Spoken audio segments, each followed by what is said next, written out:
এই বিশ্বের 1000 সেরা আবিষ্কার, ওখানে দেখবেন সবগুলো মুসলমানদের নাম আছে না নাই? আপনি যে ল্যাপটপ চালাচ্ছেন, অ্যালগোরিদম কে দিয়েছে? হিন্দু ভাইরা দিয়েছে, খ্রিস্টান ভাইরা দিয়েছে, বৌদ্ধ ভাইরা দিয়েছে, ইহুদিরা দিয়েছে? এরা দেয় নাই। কারা দিয়েছে? মুসলিমরা দিয়েছে। আপনি যে মেডিকেল সায়েন্সের কথা বলছেন, মূল জিনিসটা কে দিয়েছে? মুসলিমরা দিয়েছে। রক্ত সংবহন তন্ত্র কারা আবিষ্কার করেছে?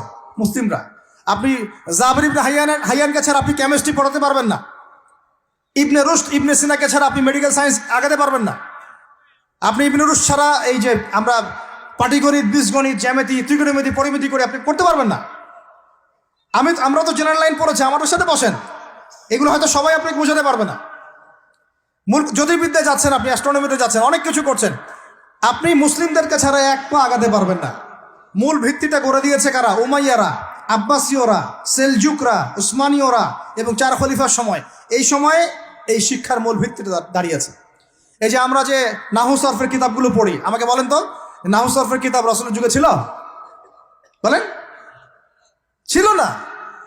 কোন খলিফার সময় থেকে এগুলো সারা বিশ্বে ছড়িয়ে গেল? নাম জানেন?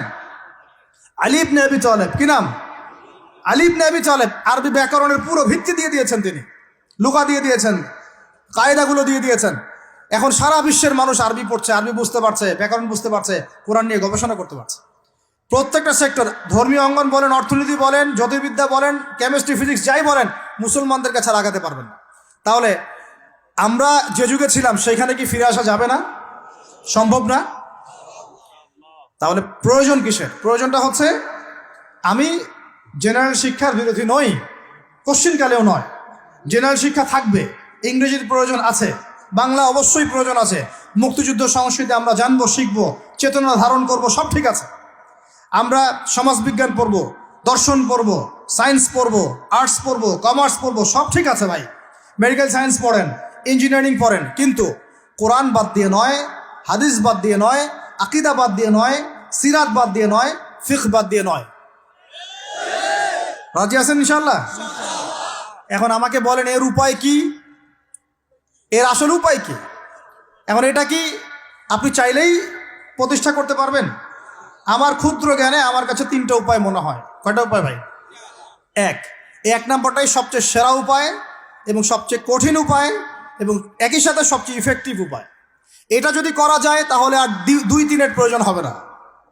সেটা হলো, জাস্ট যদি আমাদের ঊর্ধ্বতন কর্তৃপক্ষ, আমাদের শিক্ষা মন্ত্রণালয়, আমাদের গভর্নমেন্ট, আমাদের প্রশাসন, আমাদের সরকার, তারা যদি একটা টেবিলে বসে ওলামায়ে কেরামদেরকে নিয়ে বসে, প্রতিভাবান ইয়াংদেরকে নিয়েও বসে, শিক্ষা নিয়ে যাদের অবদান আছে তাদেরকে নিয়ে বসে যদি একটা শিক্ষানীতি প্রণয়ন করে যে না, আমাদের দেশটা মুসলিম কান্ট্রি, বেশিরভাগ মানুষই মুসলমান জনগণ, মুসলমান যুবক, মুসলমান যুবতী, মুসলমান শিশু কিশোর বেশিরভাগই মুসলিম, অ্যাজ এ ডেমোক্রেটিক সিস্টেম এখানে বেশিরভাগই মুসলিম, তাহলে তাদের স্বার্থ বিবেচনা করে আমরা একটা শিক্ষানীতি প্রণয়ন করি না কেন? একটা শিক্ষানীতি প্রণয়ন করি যেখানে প্লে গ্রুপ থেকে শুরু করে মাস্টার্স পর্যন্ত আমরা মাশাআল্লাহ 2টা শিক্ষাকে সমন্বয় করে দেব ইনশাআল্লাহ। এই সমন্বয়টা করলে আমার ছেলে, বললাম তো, 2 দিকেই ইনশাআল্লাহ এক্সপার্ট হবে। আমাদেরকে আলাদা করে কোনো প্রতিষ্ঠান খুলতেও হবে না। এটা কি করা যায় না? এটা যদি করা যায় তাহলে আমাদেরকে আলাদা করে কোনো মাদ্রাসাও খুলতে হচ্ছে না এখন, বরং যা আছে এটা দিয়ে যথেষ্ট, যা আছে এটা দিয়ে যথেষ্ট। আর সুন্দর নীতি থাকবে, সিলেবাস করে দেওয়া হবে, দেখবেন সবাই একই ভাষায় কথা বলছে, একই শিক্ষায় শিক্ষিত হচ্ছে। একটা লেভেল পর্যন্ত অ্যাটলিস্ট মানুষ নৈতিক শিক্ষা পাবে, ইসলামী শিক্ষা পাবে। পরবর্তীতে গিয়ে ফ্যাকাল্টি আলাদা হয়ে যাবে, তারা কেউ ইঞ্জিনিয়ার, কেউ ডক্টর, ইত্যাদি ইত্যাদি হতে পারে। এটা যদি আমাকে বলেন, আমাকে 5টা বছর সময় দেন, 5 বছর সময় দেন, যদি মূল্যায়ন করেন, আমি ইউসুফ আলাইহিস সালামের মতো বলতে বাধ্য হচ্ছি এখন, কারণ আমি এটা দেখে অনেক ব্যথিত হচ্ছে। কেউ বলুক না বলুক, আমি কোনো দলের পক্ষ থেকে বলছি না, কোনো মতের পক্ষ থেকে না, কোনো রাজনৈতিক ব্যক্তিবর্গের পক্ষ থেকেও নয়, আমি আমার ব্যক্তিগত ব্যক্তি স্বার্থের পক্ষ থেকে বলছি, আমাকে 5টা বছর সময় দেন, ইনশাল্লাহ এটা আমি গড়ে দিতে পারবো ইনশাল্লাহ। জাস্ট আমাকে একটা সমৃদ্ধ লাইব্রেরি দেন, বসার জায়গা দেন, কাজ করার জায়গা দেন, স্বাধীনতা দেন, ইনশাল্লাহ আমি করে দেই। তারপরে আপনারা চেক করেন, যদি মনে হয় হ্যাঁ দেয়া যায় তাহলে দেন, না হলে আমারটা ছুঁড়ে ফেলে দিন ইনশাল্লাহ। পরে প্রয়োজনে ওটা আমি একা একা আমার একটা ইউনিভার্সিটি বানাই, সেখানে পড়াবো ইনশাল্লাহ। এটা 1 নাম্বার অপশন। দুই, যদি এটা না করা হয়, আর এটা না করার সম্ভাবনাও আছে, কারণ আমি বলছি পুরো বিশ্ব আমরা নিয়ন্ত্রণ করি না, আমরা নিয়ন্ত্রিত। আমরা কি নিয়ন্ত্রিত? তারপরে দ্বিতীয় অপশন হচ্ছে যতগুলো শিক্ষা প্রতিষ্ঠান এখন আছে, স্কুল হোক আর মাদ্রাসা হোক, এগুলোতে আপনারা সিলেবাসের মধ্যে একটু সমন্বয় নিয়ে আসার চেষ্টা করেন। সিলেবাস একটা আছে, ঠিক আছে, বুঝলাম, একটু সমন্বয় আনার চেষ্টা করেন। সমন্বয় করে অ্যাটলিস্ট মিক্স করার চেষ্টা করেন।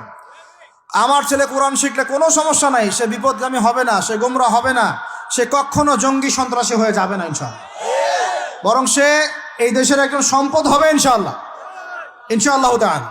তো এত ভয় কিসের? কোরআনকে এত ভয় কেন করেন? নবীর সুন্নতকে এত ভয় করেন কেন? সমস্যাটা হচ্ছে কোরআন হাদিসের সঠিক ব্যাখ্যাটা না প্রচার করার কারণে কোনো কোনো ক্ষেত্রে মানুষ উগ্র হয়ে যাচ্ছে, এটা সত্য। কিন্তু আমরা সেই উগ্রতা ছড়াতে চাই না। আমরা কোনো বিচ্ছিন্ন জনগোষ্ঠী নই, আর আমাদের কোনো গোপন কোনো এজেন্ডাও নাই। আমাদের এজেন্ডা একদম স্পষ্ট পরিষ্কার। আমরা বাইতুল মুকাদ্দাস চাই, আমরা মুসলমানদের মধ্যে নৈতিকতা চাই, সুন্দর শিক্ষানীতি চাই, হালাল অর্থনীতি চাই, এবং হালালভাবে বেঁচে খেয়ে আল্লাহর ইবাদত করতে চাই, এতটুকুই। এর বেশি কিছুই আমরা চাই না। এর বেশি কিছু চান না। আল্লাহ পাক আমাদের সবাইকে তৌফিক দান করেন। তো এই 2 নম্বর অপশনটাও এফেক্টিভ যদি আপনারা করতে পারেন। আর 3, 2 নম্বরও যদি কাজ না হয়, তাহলে 3 নম্বর একটা অপশন খোলা থাকে যে নতুন করে কিছু প্রতিষ্ঠান গড়ে তোলেন এবং সেই প্রতিষ্ঠানগুলোতে আপনি আপনার মতো করে সুন্দর সিলেবাস মেনটেন করে আপনার বাচ্চাদেরকে পড়ানোর চেষ্টা করেন, যেখানে বাংলা, ইংরেজি, অঙ্ক এগুলোও থাকবে, জেনারেল শিক্ষাও থাকবে এবং ইসলামিক শিক্ষাও থাকবে। এছাড়া আমার মনে হয় না এই প্রজন্মকে বাঁচানোর চতুর্থ কোনো রাস্তা বাকি আছে। যদি থাকে আপনারা আমাকে জানায়েন। ভিতরে চোখ দিয়ে কি শিক্ষা বোঝাতে পেরেছি ভাই? আর 2টা জাস্ট বুঝাই ছেড়ে দেবো, জাস্ট 2টা, ধৈর্য ধরেন। ভিতরের চোখ দিয়ে এবার সংস্কৃতি বোঝেন। কি বুঝবেন?